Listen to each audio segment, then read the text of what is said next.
Ini lanjut ke pertanyaan selanjutnya ya, Kak. Ya, Siap. Season kedua. Oke. Kita mau tanya-tanya tentang pramuka ya. Alhamdulillah bisa istirahat. Kakak sebagai alumni pramuka perintis pertama gitu, boleh ceritain nggak, Kak?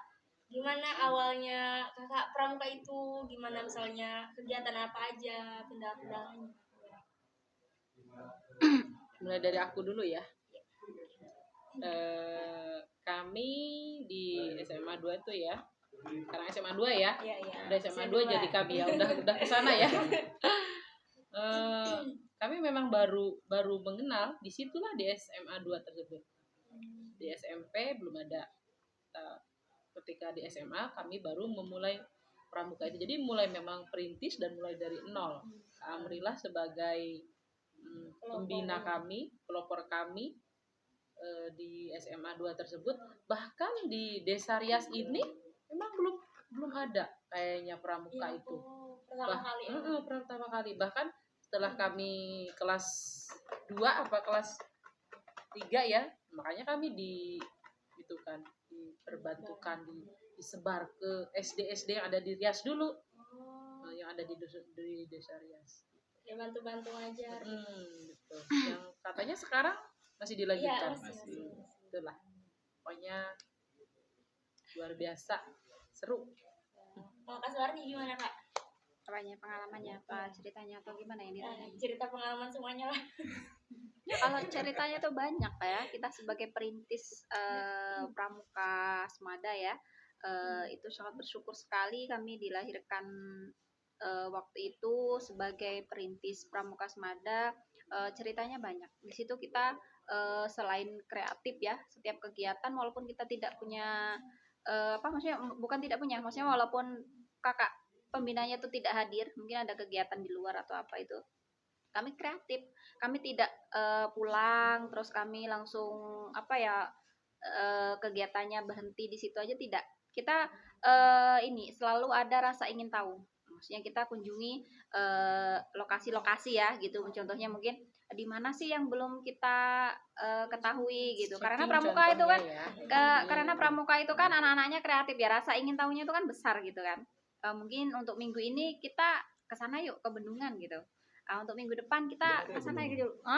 Ya walaupun belum sebagus ini tapi kan dulu itu ada gitu kan. Mungkin masih semak-semak belukar ya gitu. Dulu bendungin karena kecil ya.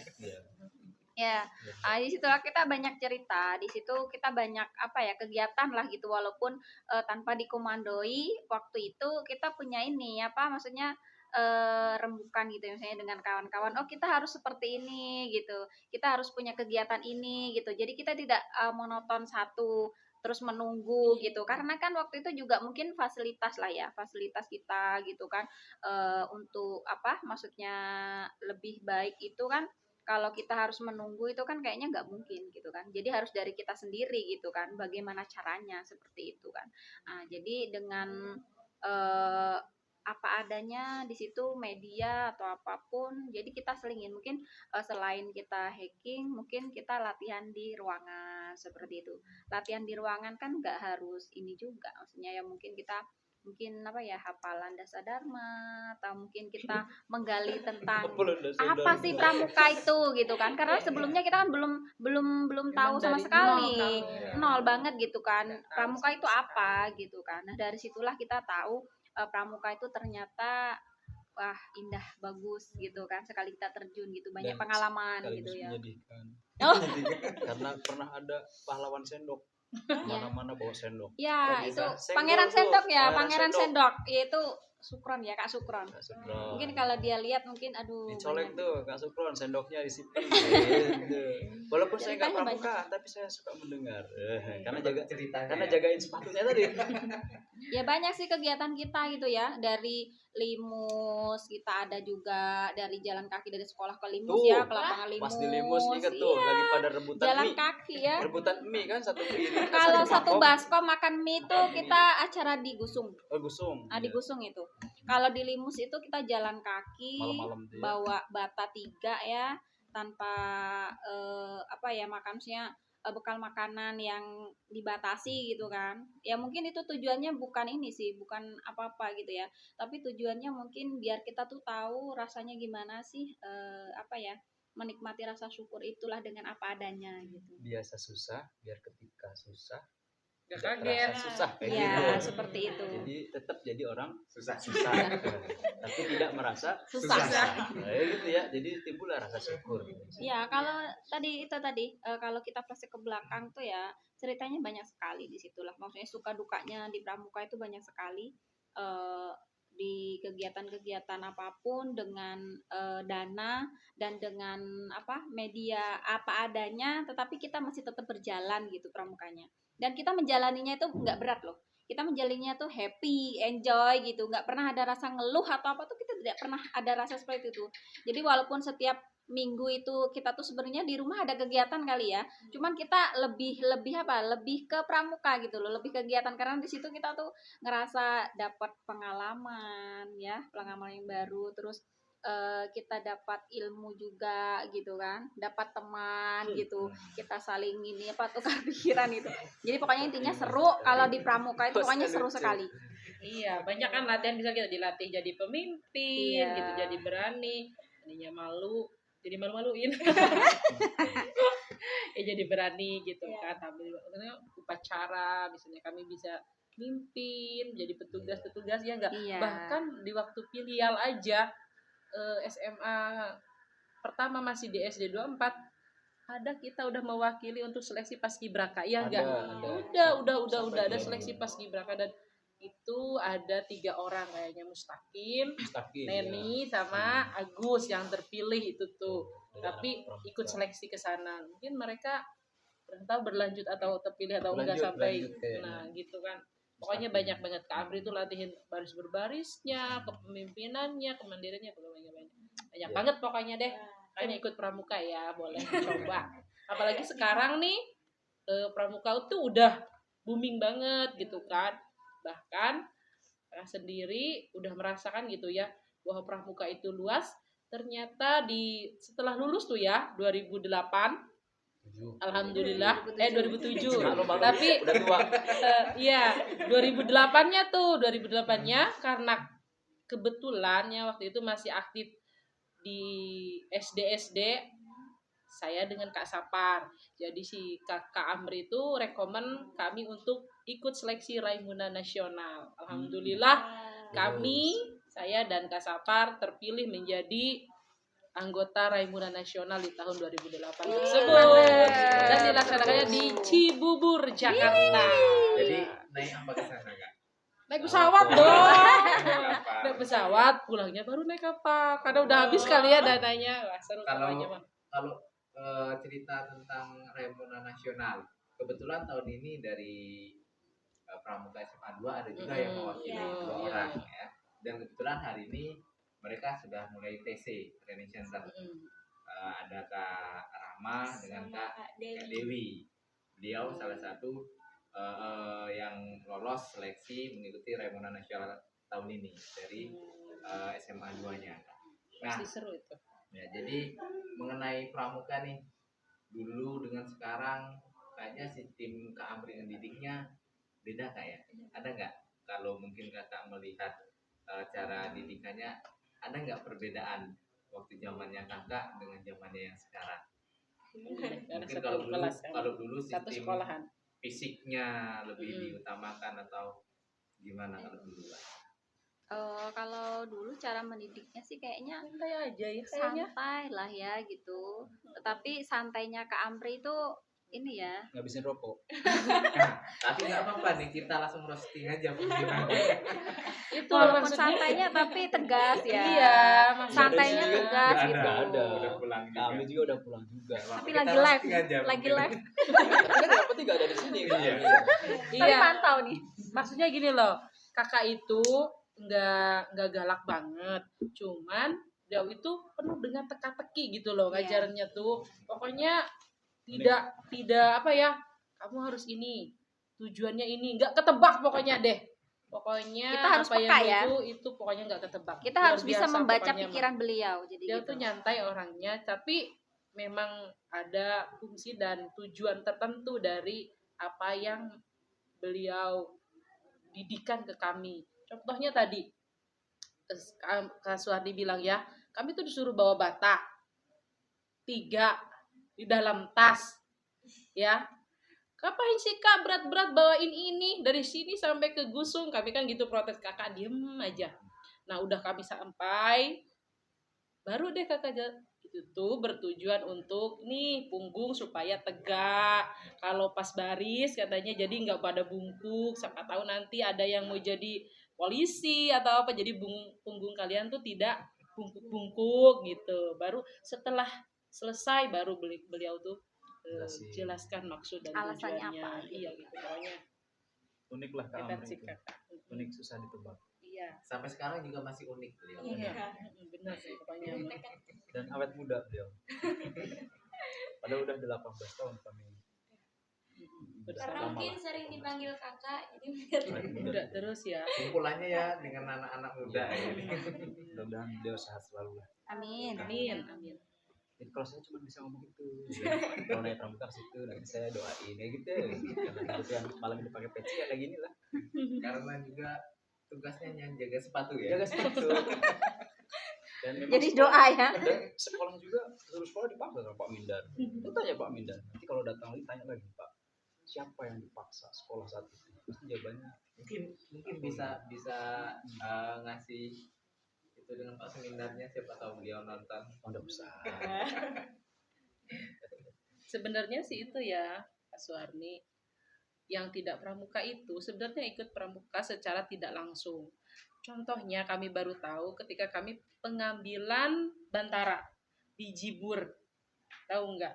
Itu yang turun langsung menjadi TC kami adalah pembina seperti Pak Sumindar, Pak Ponco. Bahkan di belakangnya tuh ada teman-teman kami seperti Kak Hoir ini, mereka adalah bertugas Jaga sepatu. Tuh, yang namanya tugas kalau nggak jaga motor, jaga sepatu kayak gitu. Iya, pokoknya mereka ikut Anda tapi kayaknya di belakang layar. Tapi secara tidak langsung kita dapatlah juga ilmunya mungkin. Itu dasar Dharma ke-8. Tapi prakteknya susah. Satu aja udah susah, ya Allah. Nah, mungkin karena Kak Amri menghargai Kak Hoir karena Lebih tua. Udah bisa jadi ya. Udahlah, kamu udah saya ikut Nggak usah ikut latihan pramuka. Tua Tapi aja. nanti kalau ada kegiatan jadi panitia ya. Di belakang layar aja gitu. Ya, gitu. Nanti Kak Ame kita goreng aja. Di roasting ya. Gak apa-apa. Tapi kan nggak ada di sini juga Kak. Nggak ada. Di rumah.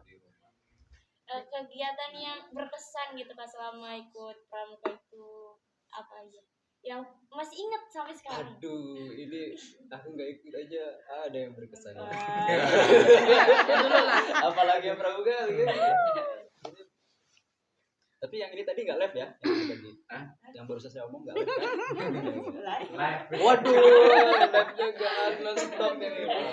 Mudah-mudahan habis pulsa. Kalau kegiatan yang berkesan banget ya, mungkin salah satu bentuk effort kita dari pramuka lah gitu ya, kesannya yaitu kita bisa mengabdi ke masyarakat. Mengabdi ke masyarakat tuh mungkin salah satunya tadi kita diperbantukan untuk melatih dan mengajarkan dan mengenalkan pramuka itu ke adik-adik kita, mungkin di SD ya. Kita di situ tidak diajarkan sama Kak Amri itu jangan mengharap sesuatu dari situ. Ya, jangan mengharap sesuatu itu dari situ, tetapi berbagilah ilmu gitu kan. Nah, jadi dari situlah kita tahu apa sih fungsinya kita ikut pramuka kayak gitu kan. Jadi kita ada effortnya ke situ. Itu kesan yang apa ya? Kesan yang membuat kita sampai saat ini dan sampai saat ini alhamdulillah masih diteruskan oleh kalian-kalian semua gitu kan. Pengabdian ke masyarakat kayak gitu kan. Ya, itu salah satu kesan yang membuat kami mungkin nggak ada inilah, nggak ada, maksudnya nggak ada apa yang nggak bisa digantikan dengan yang lain gitu ya, walaupun kita di situ tahu nggak usah berharap dari apapun gitu yang kita berikan gitu kan, karena kita tuh memang ikhlas ya, terus apa kita berbagi ilmu lah di situ gitu kan. Jadi kesannya tuh sampai sekarang kerasa banget karena kita kan pakai hati ya kalau yang kayak gitu kan, pakai hati gitu kan. Jadi biar kena banget di situ pengabdian kita ke sekolah-sekolah seperti itu. Itu kesan kalau buat khusus kakak sendiri gitu. Tapi kalau untuk kesan-kesan yang lain banyak lah ceritanya. Setiap kegiatan itu pasti ada cerita, ada kesannya buat kita gitu.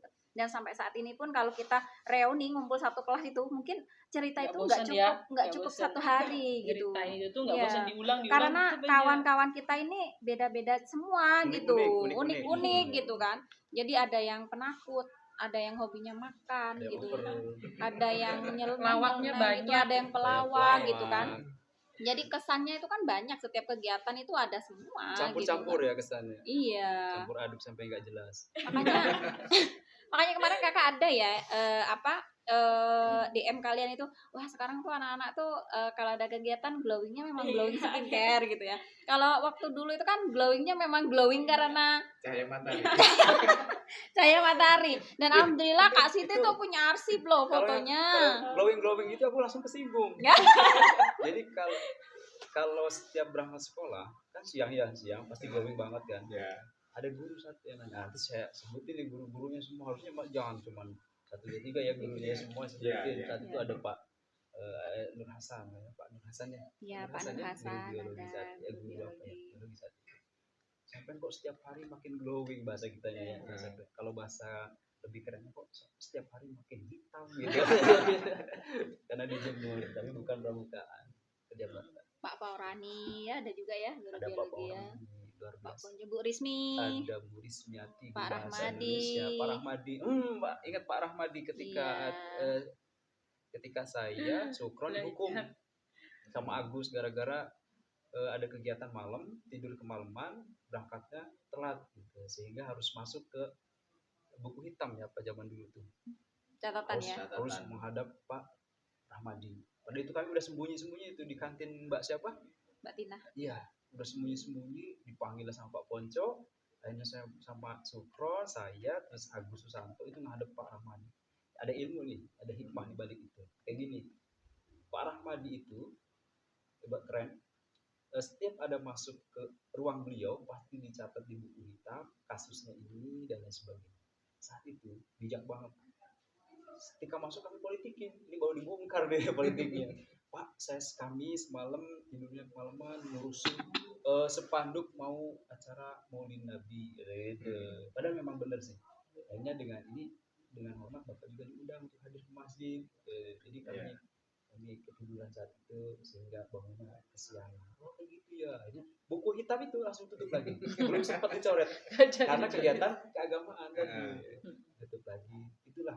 Jadi kebijakan itu harus disertai dengan kebijaksanaan. Kalau nanti di antara ada menjadi yang pemangku kebijakan, maka jangan hanya mengandalkan dengan kebijakan, aturan, tapi juga harus ada opsi kebijaksanaan dari seorang pemangku kebijakan. Baik itu. Dan seterusnya. Kalau mau cerita guru-guru sih kita tuh unik-unik juga lah ya guru-gurunya dulu ya. Tapi yang paling galak itu kayaknya Pak Ponco deh. Pak Ponco kalau menurut saya Pak Ponco.